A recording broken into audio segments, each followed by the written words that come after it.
جمال الوجود بذكر الإله وتصفو الحياة بنور هدى.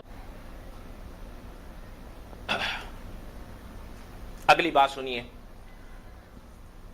حضرت سعد بن عبادہ رضی اللہ عنہ سے روایت ہے کہ جناب رسول اللہ صلی اللہ علیہ وسلم نے ارشاد فرمایا، جس شخص نے بھی قرآن سیکھا. قرآن پاک سیکھنے کے یاد رکھیے دو معنی آتے ہیں. ایک تو یہ ہے کہ قرآن پاک انسان سیکھے پڑھنا، جسے تلاوت کہتے ہیں، اور دوسرا ہے قرآن پاک کو سیکھنا کہ قرآن پاک کو یاد کرے، جسے حفظ کہتے ہیں.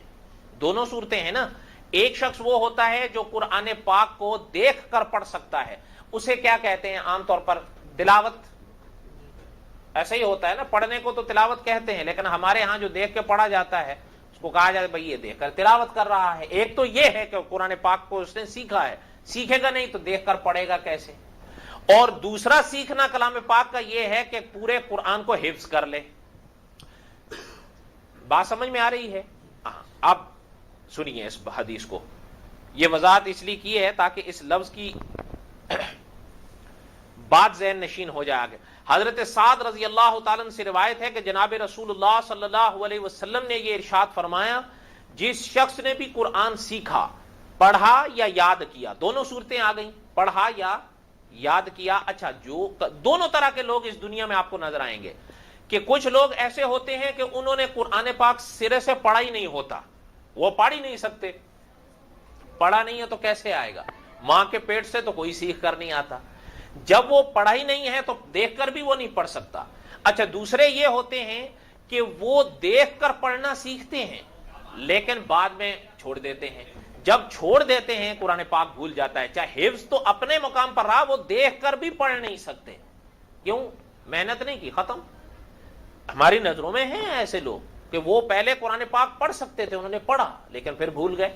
اچھا، دوسرے یہ ہوتے ہیں کہ کلام پاک کو حفظ کرتے ہیں پھر بھول جاتے ہیں. کیوں؟ قرآن پاک کا دور اگر نہ کیا جائے وہ بھول جاتا ہے.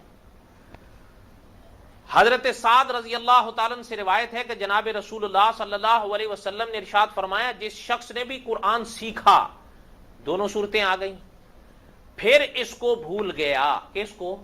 قرآن پاک کو. حضور نے فرمایا صلی اللہ علیہ وسلم، اللہ تعالیٰ کے سامنے وہ اس حالت میں پیش ہوگا کہ وہ مقطوع الید ہوگا. کیا ہوگا؟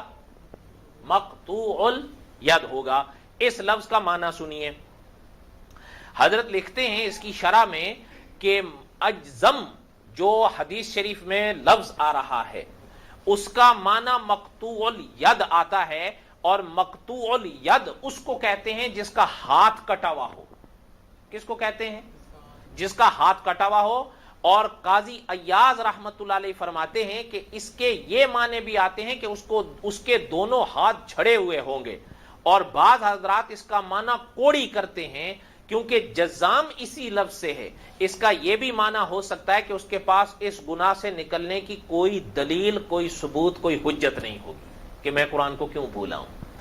قرآن پاک حفظ کرنے کے بعد اس کو بھلا دینا بڑا گناہ ہے. اس کو یاد رکھنے میں غفلت نہیں کرنی چاہیے. چاہے کوئی کلام پاک کو حفظ کیا ہوا ہے، چاہے ناظرہ پڑھا ہوا ہے، کلام پاک کو ہمیشہ پڑھنے کی کوشش کرو.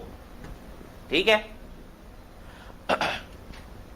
حضرت ابو الدرداء رضی اللہ عنہ سے روایت ہے کہ جناب رسول اللہ صلی اللہ علیہ وسلم نے ارشاد فرمایا، جو شخص اللہ تعالیٰ سے اس حالت میں ملا یعنی فوت ہوا کہ وہ بے کر کے توڑ دیا کرتا تھا. بے کس کو کہتے ہیں؟